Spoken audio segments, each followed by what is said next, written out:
When or what was the impetus to pursue a career in announcing, and how does one go about that? How did you go about it back 58 years ago? I started a little bit sideways, I'd say. When I was in high school, I sat down and wrote a letter to the Sporting News, a baseball paper in St. Louis, and suggested to the editor that he hire me as the correspondent for the Atlanta team.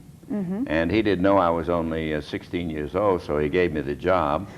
And then on the strength of that, I got a job with the Atlanta Constitution, working on the desk inside, doing things nobody else wanted to do. And I did that for 6 years as I went to high school and college. And then my senior year in college, I planned to be a sports writer, but there were no jobs open. So I took an audition at the radio station WSB and got lucky and got the job as their sports announcer. That was 1940.